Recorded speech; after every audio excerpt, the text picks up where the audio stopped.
미국과 이란 간 전쟁 중단 합의 이후에도 아직 불안 요인은 남아있는 것으로 봐야겠습니다. 그럼에도 불구하고 글로벌 증시 주가는 일단 오르고 있죠. 이번 협상의 의미와 앞으로 살펴봐야 할 지점들 한상춘 한국경제신문 논설위원과 함께 알아봅니다. 안녕하십니까? 네, 안녕하십니까? 위원님, 일단은 지금 제 말씀드렸던 미국과 이란 간 전쟁 중단 합의 주요 내용들부터 종합을 해볼까요? 네, 어제 그 방송 중에 전자서명과 관련돼서 상당히 긴박하게 움직였던 내용들을 아마 그래서 좀 원문을 보고 좀 말씀드리겠다 이렇게 이제 전해드렸는데요. 오늘 그 원문을 보고 사실 이것이 우리가 얘기했던 평화협상이냐 또 종전이냐, 그러면 종전과 평화협상이 아니라면 어떤 성격이냐 하는 것을 향후의 그 증시와 관련해서 한번 말씀드릴게요. 일단은 이번 전쟁이 타코가 될 것이다, 나처가 될 것이다 하는 측면에서는 그대로 되는 것 같습니다. 미국과 이란 간의 전자서명, 종전도 아니고 평화협상도 아니고 일단 중지하기로 전자서명했다 하는 측면을 해석하는 것이 좋지 않겠느냐 하는 생각이 듭니다. 이번이 종전과 휴전협상과 다른 것은 투트랙 방식으로 취했다. 그래서 민감한 핵협상은 이번에 떼어냈습니다. 그다음에 이제 나머지 부분이 이란이 호르무즈 봉쇄, 그다음 미국의 역봉쇄 이 문제죠. 이게 호르무즈 개방 문제입니다. 이 문제가 되는데요. 자, 그러다 보니까 합의의 성격에서는 앞서 말씀드린 같이 평화협상도 종전협상도 아닌 애매모호한 성격을 갖고 있다 이렇게 됐습니다. 그러면 과거의 휴전협상 방식으로 되돌아가겠습니다.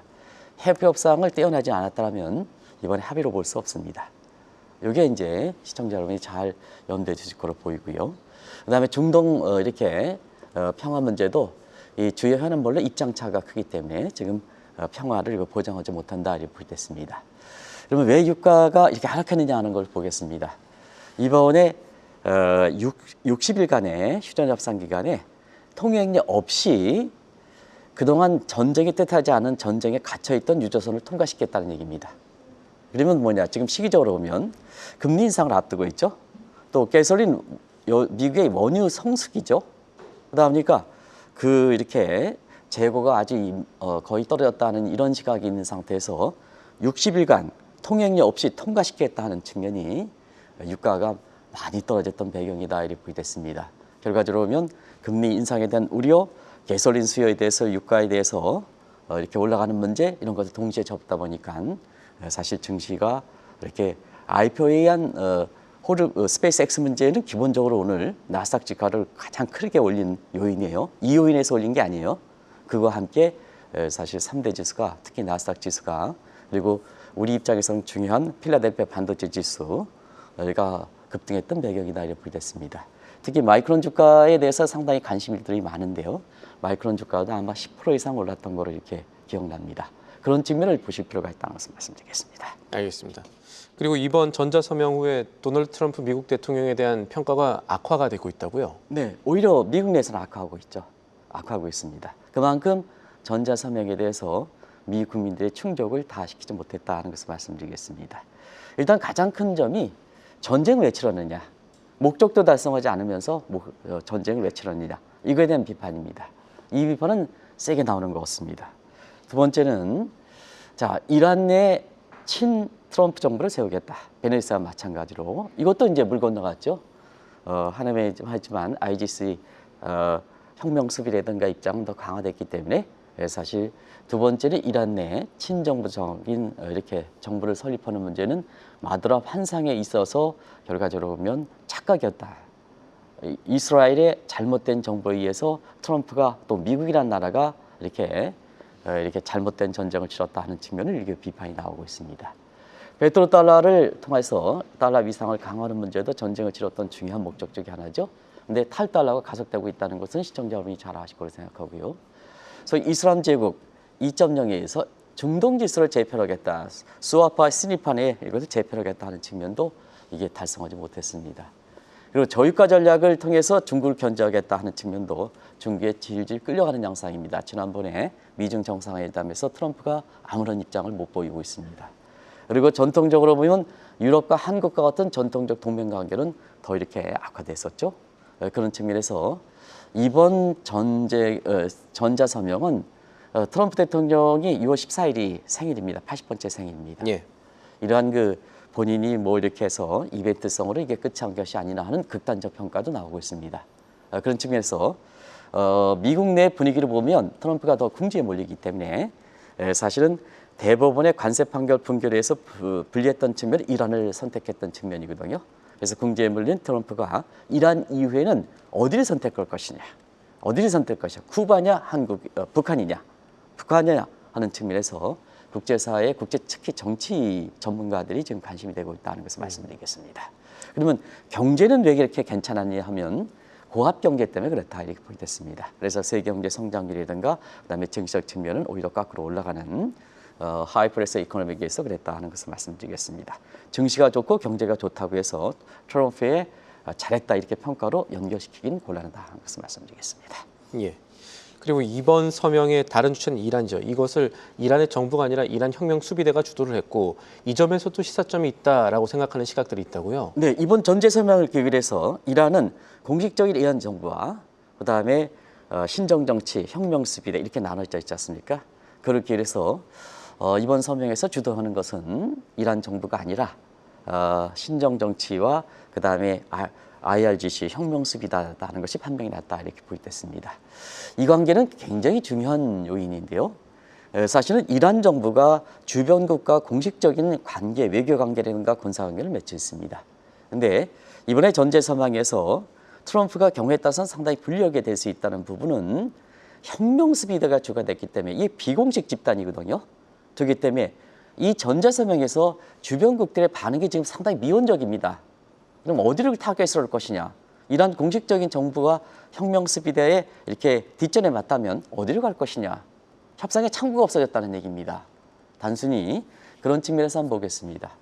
자, 이란 경제 악성 인플레다 보니까 결과적으로 이 비공식 집단 입장에서는 과거에 이렇게 그 독점 정치가 보여줬던 것과 마찬가지로 인민들이 이제 사회주의가 비슷하기 때문에 인민들이 이렇게 하면 가장 불리한 게 공식적인 정부보다 뒷전에 있는 세도 정치를 하는 사람들입니다.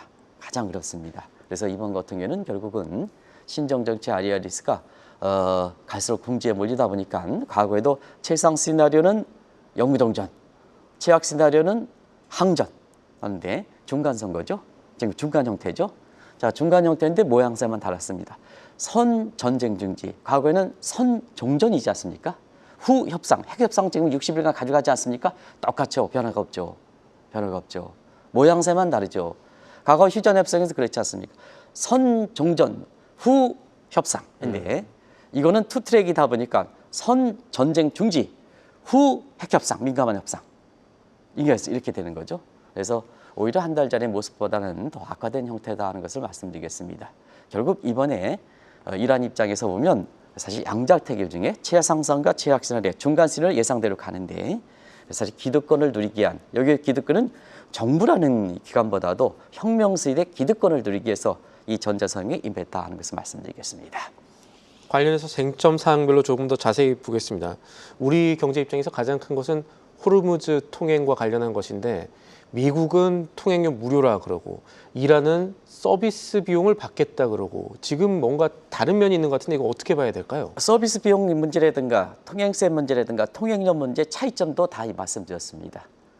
커사이 텍스라 해서 준조세 형태라든가 이런 것도 다 말씀드렸는데요. 그대로 좀 나오고 있습니다. 일단은 호르무즈 개방, 이란 때문에 이게 개방하는 겁니다. 사실 그런 측면이에요. 이미 호르무즈의 개방 원유량으로 볼 때는 이란의 경제적 궁핍에 의해서 미국의 노력보다도 개방이 된 측면도 강하다 하는 것을 말씀드리겠습니다. 지금 이번에 호르무즈의 60일 잠정 기간에 이렇게 통행료가 없이 통과시킨다는 이 이전에서부터 이미 휴전 협상 이후에도 하루 원유 물동량이 그러니까 무슨 척 5척 6척 가니까 피부적으로 와닿지 않으신데요. 사실 물동량을 보겠습니다. 전쟁 전에 하루에 2천만 배럴 정도 나왔습니다. 1,700만 원대로 한때는 이렇게 100만 배럴까지 넣었죠. 이란 경제가 얻어 보니까 서서히 휴전 협상 이후에도 개방해서 지금 700에서 800만 원, 절반 정도는 회복하고 있는 상태입니다. 그런데 이번에 그 전쟁 중지 안에서 이전 수준으로 돌아가느냐 하는 측면입니다. 그게 이제 호르무즈 주도권과 관련돼서 미국과 이란 간의 언클러스 규정을 존중할 것이냐 하는 측면인데 이쪽으로 가는 게 이상입니다. 트럼프는 완전 개방 아니죠. 일단 유예 기간에 통역료는 없다 하더라도 이외에는 서비스, 이건 준조세에 해당됩니다. 서비스에 해당됩니다. 그런 측면에서 통역료를 징수하겠다는 얘기입니다. 서로 입장이 바뀌죠. 표현만 다를 뿐이지. 그래서 이 부분도 사실 진전된 게 있느냐 하는 측면에서는 진전돼 그렇게 획기적으로 진전됐다 이렇게 평가하기는 어렵다 하는 것을 말씀드리겠습니다. 알겠습니다. 그리고 앞으로 이제 60일 동안 협상이 계속 진행되고 여기에 핵 얘기가 계속 나올 텐데 트럼프 대통령이 양보한 것으로 알려지고 있는 이란의 핵 농축 중단 시한에 대해서는 긍정적인 신호가 나오고 있죠. 네, 사실상 그렇습니다. 핵 협상 중단 시한과 예. 핵 농축 제거, 트럼프가 전쟁을 치르고 특히 이스라엘에서 가장 근본적인 것은 핵 농축 제거거든요. 핵 제거거든요. 그래서 핵 협상 시한 제한은 과거 오바마 정부 때 타결했던 것은 부시적 협상이다 이렇게 보겠습니다. 그런 측면에서 이번 같은 경우에는 가장 민감했던 이란 내 핵 제거 문제, 농축 문제, 이 문제 같은 경우에는 가장 안전한 때에 침하겠다. 누가? 트럼프가. 그럼 이걸 어떻게 해석할 것이냐? 어떻게 해석할 것이냐? 가장 안전한 때가 어디냐 하는 얘기입니다. 이게 이제 국제 정치적으로 군사적으로 평론하는 사람은 핵 가지고 있는 쪽에 가장 안전한 게 어디 있느냐 하는 측면이거든요. 이걸 해석하는 측면이 그렇습니다. 그런 측면에서 이란의 핵의 보유를 그대로 인정한 것이 아니냐. 그렇다면 왜 전쟁을 치렀느냐. 바로 오늘 우리 서영원 PD께서 속보로 전해주셨습니다. 네타냐후가 나는 평생 이란의 핵적을 위해서 노력해왔다 하는 측면은 이번에 서명 안에서 강하게 불만을 제기하는 상황이거든요. 그게 같은 맥락을 갖춰온다고 보겠습니다. 자, 그러면 핵협상 시한 문제는 농축 문제에 대해서 그 핵심적인 사항이 없어졌을 때 사실 이게 의미가 있겠느냐 측면입니다. 그런 측면에서 이번에 핵농축 시한 문제에 대해서는 베이스먼트라고 한번 제시한 적이 있습니다. 오바마 협정 때 15년이거든요. 근데 오바마보다 뛰어나야 되기 때문에 트럼프는 15년 이상으로 시한을 가야 된다는 측면이고 이란은 뭐냐? 맨 처음에는 양보할 수 없다 하는 측면. 그래서 3에서 5년 정도 얘기했다가 10년 이상 갈 수 있다 하는 측면에서 지금 상태에서는 양측이 이렇게 돼서 사실 15년 정도로 합의한 것이 아니냐 하는 측면인데 사실 그렇습니다. 이 문제와 관련해서 이란판 마샬푸제 문제가 지금 나오는 곳 있습니다. 이란판 마샬푸제라는 것은 이란은 이번에 있잖아요. 과거에 국가 대 군가 전쟁이기 때문에 인명피해 그렇게 많지 않습니다. 미군도 한 13명인가 뿐이 안 죽었을 겁니다. 이란에도 그렇게 많지 죽지 않습니다. 근데 전쟁 피해는 과거 70년대 전쟁 그리고 이번에 우크라이나 전쟁까지 포함한 피해 규모가 많습니다. 그럼 왜 그럴까 하는 측면은 그만큼 포인트 피보트 전쟁이다. 국가와 국가 전쟁이 아니라 각자 핵심 부위를 때리는 뭐에서 첨단 기술에서 하다 보니까 피해 예방을 누르는 겁니다. 근데 트럼프가 뭐냐? 유엔의 규정까지 어기면서 관제시설이든가 발전시설이든가 이런 국민들의 가장 핵심적인 부위를 때려버렸거든요. 그러면 재건이 일단 빨라야 되고 두 번째는 재건축 비용이 국민의 광범위한 관제시설과 관련되기 때문에 재건 피해 비용이 높은 거죠. 그래서 뭐냐? 이 핵협상 관련해서 60일 동안에는 결과적으로 이른판 마샬 플랜이 굉장히 중요한 내용이 될 거다 하는 것을 말씀드리겠습니다. 근데 이 트럼프 입장에선 과거 2차 대전 패망 것처럼 직접 지원 방식보다는 간접 지원 방식이고요. 자기는 돈을 안 드리겠다는 얘기입니다. 미군 돈 안 드리겠다. 벌써 부통령 같은 경우는 맨 존슨 부통령 같은 경우는 이란에 한 푼도 주지 않겠다는 얘기지 아닙니까? 그러면 자체적으로 해결해 줘야 된다는 얘기죠. 그럼 자체적인 해결해 주면 이제 전제 사망에 이 내용이 지금 국내 언론에서 그렇게 많이 다루지 않습니다. 이 내용을 좀 다뤄보도록 하겠습니다. G7 회의 때 이거 뭐 유럽이 도와달라라는 얘기 나올지도 사실 걱정이 되는 것이고 또 하나는 지금 이란 재건 얘기들 하고 있어서 이란이 지금 쓰고 싶어도 못 쓰는 돈, 묶여있는 돈, 동결된 돈 이거를 어떻게 해제하느냐 이 문제도 지금 관건이 되지 않습니까? 네, 일단은 자금 동결 문제. 예. 자금 동결에서 트럼프가 동결의 주도권을 갖고 있느냐 하는 것을 검토를 해야죠. 자금 동결. 과거에는 뭐냐? 사회주의 국가든 민주주의 국가든 인류 평화를 위해서 바스나르 협정이라고 있습니다. 그래서 뭐 재래식 무기, 핵무기라든가 그 이동이라든가 재래식 무기 같은 경우는 사회주의 국가도 협정을 했습니다.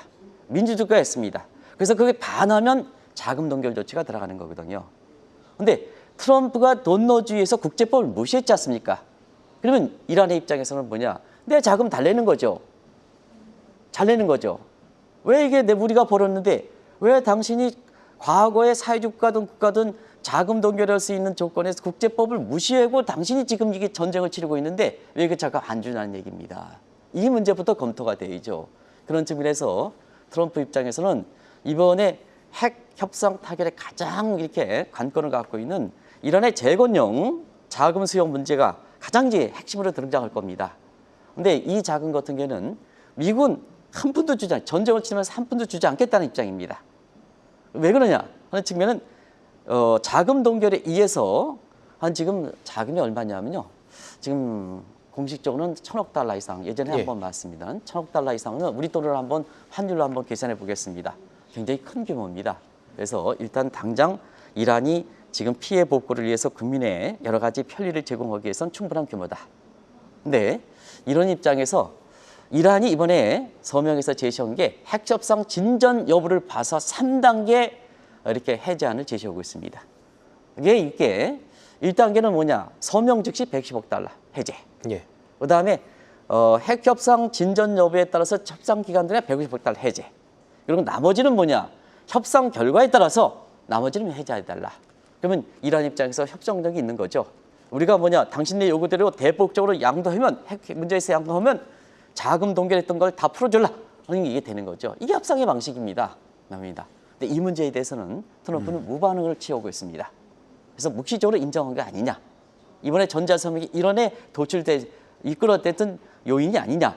근데 협상의 대표단이 벤 존슨입니다. 제이드 벤슨이고 벤 존슨입니다. 이 사람은 전면 비운하고 있지 않습니까?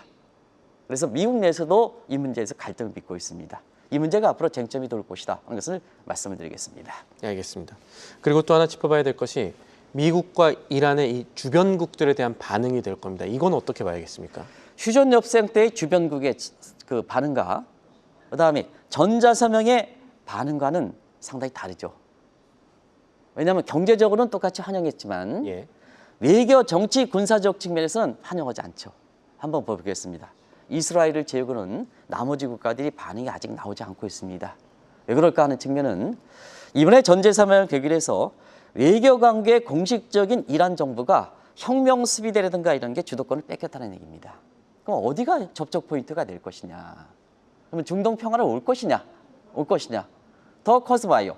진흙탕 속에 들어가는 것이 아니냐 하는 입장입니다. 그게 그렇거든요. 정부라는 것은 모든 대사관이라든가 안가림이 있을 거고 거기에 따라서 공식적으로는 정부랑 해야 되거든요. 근데 이게 어디로 할 것이냐? 비공식 집단에 할 것이냐? 그러면 헌다 하면 인정하는 꼴이 되거든요. 그러면 어떻게 되느냐 하면 이란 이외에 이라크라든가 이런 쪽에서 각종 헤즈볼라라든가 이런 쪽에는 공식적으로 들뜰 가능성이 있거든요. 불릴 가능성이 있거든요. 그래서 뭐냐? 휴전협상 때는 환영하더라도 그 전자서명 때는 주변국들이 경제적으로는 유가가 떨어지고 뭐 해가지고 좀 환영하지만 정치 군사적으로는 지금 아무런 입장을 보이고 있지 않습니다. 그래서 누차에 말씀드린 네타냐후는 어떻게 될 것이냐 오늘 딱 나오지 않습니까? 나 평생 이란의 핵 제거를 위해서 노력했다. 그러면 이 전자서명에 대해서는 인정하지 않겠다는 입장으로 받아들일 수 있지 않냐 하는 생각이 듭니다. 이런 것이 불안 요인으로 등장할 수 있다 하는 것을 말씀드리겠습니다. 말씀하신 대로 지금 불안 요인이 남아있는 상황인데요. 그럼에도 불구하고 나스닥 지수는 강하게 올랐습니다. 이것은 어떻게 해석을 해야 될까요? 전자서명의 기대도 있지만 예. IPO 성공에 따라서 그동안 우리 했던 첨단에 대한 어떤 바퀴벌레 이론이라든가 이런 측면의 우려, 그 벤더 파이낸스 문제 이런 문제가 계속해서 주가를 끌어가고 있고요. 오늘 한번 보겠습니다. 유가가 떨어진 문제가 60일 협상 기간에 통행이 없이 기존에 갇혀있던 것을 풀어주겠다는 의미입니다. 이란의 입장이. 이게 이제 트럼프는 완전 개방이다. 무슨 완전 개방입니까? 이후에는 협상 이후에는 이란이 징수료를 하겠다는 거 아니겠습니까? 근데 이 기간에 갇혀 있는 것, 이 기간에 60일 기간은 대부분 뭐냐? 원유 선적이라든가 이런 거 보면 한국에 도착하기까지 한 달 정도 된다면 여름 성수기 때 가솔린 수요라든가 뭔가 세 가지죠. 원유 재고가 바닥났다 해소할 수가 있죠. 예. 그다음에 북반구 지역의 원유 성수 이 뜨거운 때에 가솔린 부분에 대해서 우려를 불식시키고 있다는 얘기입니다. 그리고 지금 뭐냐? 유럽 중앙은행을 비롯해서 여러 가지 중앙은행들이 금리 인상을 시도하고 있는데요. 사실 이 시점에서 금리 인상에 대한 우려를 떨어뜨린 것이 3대 요인이 오늘 나스닥 지수를 중심으로 해서 지수가 올라간 거다 하는 것을 말씀드리겠습니다. 그래서 전체적인 전제 설명 때문에 미국의 주가가 올라갔다 이런 측면을 해석하기는 어렵다 하는 것을 말씀드리겠습니다. 그래서 60일간의 유예 기간에 통행료 없이 이란이 통과시키겠다. 그러니까 미국은 이제 통과를 원하니까 통과되는 거죠. 그래서 세 가지 요인과 맞물리기 때문에 그렇다. 이걸 전자서명에 무슨 호르무즈 완전 개방이다, 핵 문제 협상이다, 뭐 어다 이걸 가지고 들이대면 사실 미국과 이란 간의 전쟁 모습에 대해서 상당 부분 잘못 해석할 수 있다는 것을 말씀드리겠습니다. 그래서 원본이 필요한 겁니다. 원본이. 그래서 외신에서 평가하는 것은 그 나름대로 평가하지만 원문대로 보는 것이 좋다는 것을 말씀드리겠습니다. 알겠습니다. 오늘 말씀 여기까지 듣도록 하죠. 지금까지 도움 말씀의 한상준 한국경제신문 논설위원이었습니다. 오늘도 감사합니다. 네, 고맙습니다.